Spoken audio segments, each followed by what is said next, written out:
Well, as you get old, we all start to suffer from age-related frailty. Our eyesight starts to fail, our physical ability starts to fail.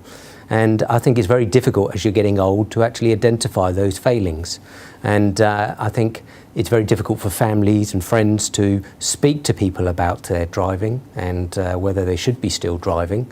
And we've certainly found in Hampshire, families have a great difficulty in approaching people that they're concerned about their driving.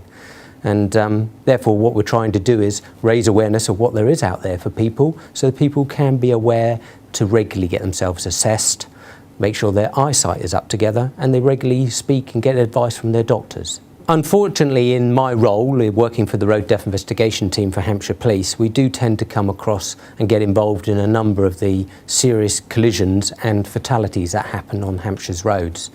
Sometimes they involve older drivers, sometimes the older driver's not at fault, and sometimes they are. But unfortunately, it seems to be getting more increasing collisions occurring with older drivers.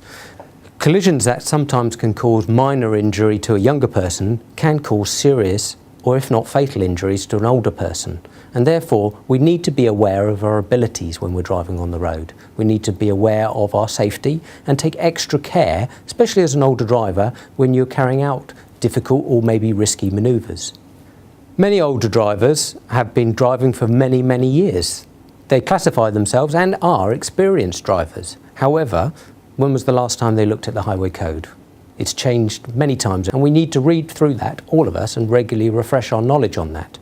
Additionally, we start to get into bad habits, and therefore it's good to speak to people, friends, family, or maybe even get a local assessment done by a local council or one of the forum mobility centres to assess your driving and the ability you are at that time. There are many assessments out there to help the older driver to decide whether they're still fit and able to drive. Obviously, first you need to make sure that you're fit and healthy through your GP, but then there's also regular eyesight tests as you're getting older. But on top of that, there are assessment centres. There's many of those council-led ones. There's one from the Forum Mobility if you have some underlying medical condition, but there's also people from the IAM, Institute of Advanced Motorists, or ROSPA, who all offer very good courses for drivers and checking whether their ability to carry on driving safely for longer. I'd like to offer some advice to family and friends of older people about driving. There often is a difficult subject to broach with an older driver. Are they fit to carry on driving? You may have seen them starting to clip curbs. You may start to be worried about going out in the car with them. So what can you do as a friend or a family relative to do something about it? Well, you can sit down with them and have a chat about how things are going. Maybe pick up things that they've recently been doing, forgetting to put a cup away or forgetting to, wash themselves properly or something like that. Something which is just raising a concern with them. Maybe just go back on a previous incident that you've been out in the car with them when they failed to see a red light or they failed to give way on someone. Everybody will be defensive to start with, but the more times you go over and over with maybe some evidence to it, then hopefully they will start to understand the problems that go with that and think, maybe I should approach that. It's important to be considerate to them because giving up your licence or feeling that you might lose your licence is going to upset a lot of people. It's the end of their independence a lot of the time, and it's very difficult for them to broach that subject themselves. But as a family or friend, you can give them the support and help to carry on driving safely for longer. If you have sat down and spoken to a family, friend or relative about their driving and you're still concerned and they haven't done anything about it, then what can you do now?